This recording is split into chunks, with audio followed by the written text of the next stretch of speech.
ગરમા ગરમ કઢી મળી જાય ને તો ખાવાની મજા જ પડી જાય છે. જો તમને આ રેસીપી પસંદ આવે ને તો વિડીયોને વધુમાં વધુ લાઇક કરજો, શેર કરજો, કોમેન્ટ કરજો અને જેને કઢી ભાવતી હોય ને એને આ વિડીયો જરૂરથી શેર કરજો. તો ચાલો ફટાફટ સરગવાની કઢી બનાવવાનું શરૂ કરીએ. તો સરગવાની કઢી બનાવવા માટે મેં લીધો છે સરગવો. એને મેં નાના નાના પીસમાં કટ કરી લીધો છે. તો એકદમ આ રીતની સાઇઝ રાખવાની છે. તમે તમારી રીતે, તમે જે રીતે કરતા હોય એ રીતે સાઇઝ કરી શકો છો. તો સૌથી પહેલાં એને બાફવા માટે મૂકી દેવાની. તો મેં અહીંયા ગેસ પર ગરમ પાણી મૂકી દીધું છે. ગરમ પાણીમાં આપણે એને બાફી દઈશું. તો બધી જ સરગવો મેં એડ કરી લીધી છે અને મેં 250થી 300 ગ્રામ જેટલી સરગવો લીધી છે. સાથે જ આપણે અડધી ચમચી જેટલું મીઠું એડ કરીને એને બાફવા માટે મૂકી દેવાનું છે. તો સરગવો બફાઈ રહી છે, તમે જોઈ શકો છો પાણી ઉકળી રહ્યું છે. તો સરગવો બફાઈ ગઈ છે, મેં પાણીને બંધ કરી દીધું છે.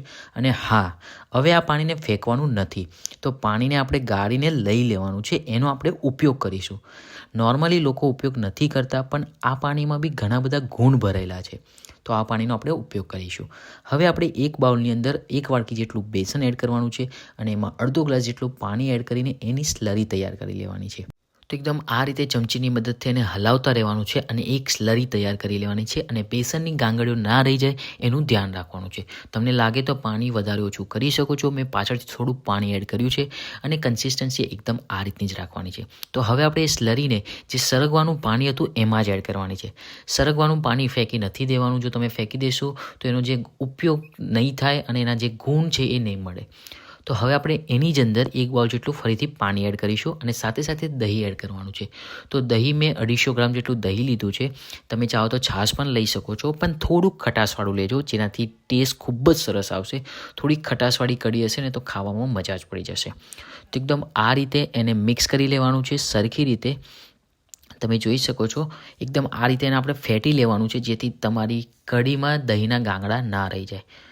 તો એકદમ આ રીતે કરી લેવાનું છે. તમે જોઈ શકો છો પરફેક્ટલી આપણું તૈયાર થઈ ગયું છે બેટર. તો હવે આપણે બીજી બાજુ વઘાર કરવાનો છે.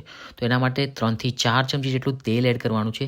તેલ ગરમ થાય એટલે 1 ચમચી જેટલું આપણે ઘી એડ કરીશું. ઘી ઓપ્શનલ છે, જો તમે ના ખાતા હોય તો તમે સ્કીપ પણ કરી શકો છો.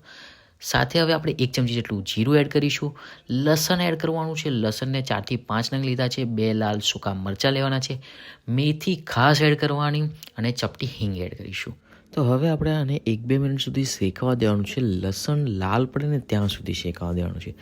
લસણનો ફ્લેવર આવશે એનાથી.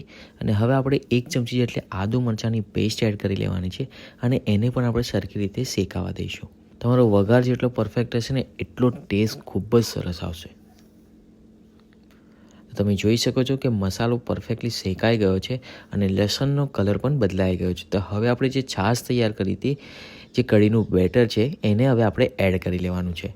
નોર્મલી લોકો સરગવાનું પાણી ફેંકી દે છે, પણ તમે જો સરગવાનું પાણીનો ઉપયોગ કરશો ને તો એના જે સરગવાના ગુણ રહેલા છે ને એ આપણને મળશે, એ વેસ્ટ નહીં જાય. તો હવે આપણે કઢીને ઉકળવા દેવાની છે. તો ધીમા તાપે આપણે કઢીને ઉકળવા દઈશું. તમે જોઈ શકો છો કે ઉપરથી જીરું અને લુક ખૂબ જ સરસ આવી રહ્યો છે. હળદર તમે એડ કરવા માગો તો કરી શકો છો, બાકી ઓપ્શનલ છે, પણ અમે અહીંયા હળદર એડ કરી છે. 1/3 ટીસ્પૂન જેટલી હળદર લીધી છે. તમે ચાહો તો સ્કીપ કરી શકો છો. નોર્મલી કોઈ હળદર નથી પણ ખાતું કઢીની અંદર અને મોસ્ટલી ખાય છે બી ખરા. તો ડિપેન્ડ તમારા પર છે. તો તમે જોઈ શકો છો કે કઢી ઉકળી રહી છે અને ધીરે ધીરે એનો કલર પણ બદલાઈ રહ્યો છે. તો એકદમ આ રીતે આપણે એને ધીમા તાપે ઉકળવા માટે મૂકી દેવાની છે. જેટલી કઢી ઉકળશે ને એટલો જ એનો ટેસ્ટ ખૂબ જ સરસ આવશે. તો એકદમ આ રીતે ઉભરો આવવા માંડે ને ત્યાં સુધી આપણે એને ઉકળવા દેવાની છે. તો હવે આપણે ગેસની ફ્લેમ સ્લો કરી દેવાની છે. તમે જોઈ શકો છો કે એકદમ સરસ દેખાઈ રહી છે ઉકળતી કઢી. મને તો ખાવાની મજા જ પડી ગઈ હતી. તો હવે આપણે એમાં સરગવો એડ કરીશું. જે બાફીને આપણે રાખ્યો તો એ સરગવો બધો એડ કરી લેવાનો છે. તમે તમારી રીતે વધારે ઓછો કરી શકો છો, કારણ કે મારા ઘરે બધાને સરગવો ખૂબ જ ભાવે છે એટલે અમે વધારે એડ કર્યું છે. તો એકદમ આ રીતે આપણે બધો સરગવો બાફેલો એડ કરી લેવાનો છે અને ફરીથી આપણે એક વખત એને મિક્સ કરી લઈશું. તમે જોઈ શકો છો કે કઢી બનીને તૈયાર થઈ ગઈ છે. તો હવે આપણે ઉપરથી વઘાર કરવાનો છે. તો વઘાર કરવા માટે આપણે ઓઇલ લેવાનું છે. એમાં આપણે અડધી ચમચી જેટલું જીરું એડ કરીશું. થોડું લસણ એડ કરીશું. અહીંયા પણ લસણને થોડું શેકાવા દેવાનું છે, થોડું લાલાશ પડે ત્યાં સુધી. 2 સૂકા મરચાં લેવાના છે લાલ, અને સાથે જ હવે આપણે એમાં લાલ મરચું એડ કરી લઈશું. તો મસાલો એકદમ શેકાઈ જાય પછી આપણે એમાં લાલ મરચું એડ કરવાનું છે. ખાલી કલર માટે મેં એડ કર્યું છે, સ્પાઇસી માટે નથી કર્યું. તો મેં અહીંયા અડધી ચમચી એટલું લાલ મરચું લીધું છે ને વઘારને આપણે ઉપરથી પાથરી દેવાનો છે કઢીની ઉપર. તો વઘાર આપણો થઈ ગયો છે, તમે જોઈ શકો છો. તો હવે આપણે ઉપરથી પાથરી દઈશું કઢી ઉપર અને ઉપરથી ગાર્નિશ કરીશું ધાણાથી. તો તૈયાર છે આપણી ગરમા ગરમ કઢી. આને તમે ગરમા ગરમ રોટલા સાથે, ખીચડી સાથે સર્વ કરી શકો છો અને કઢીની મજા માણી શકો છો. તો એકવાર મારી આ રેસીપી જરૂરથી ટ્રાય કરજો. અને જો રેસીપી પસંદ આવે ને તો વિડીયોને વધુમાં વધુ લાઇક કરજો, શેર કરજો, કોમેન્ટ કરજો અને ચેનલને સબસ્ક્રાઈબ કરવાનું ના ભૂલતા. ફરી મળીશું નવી રેસીપી સાથે. ત્યાં સુધીને ગુડ બાય.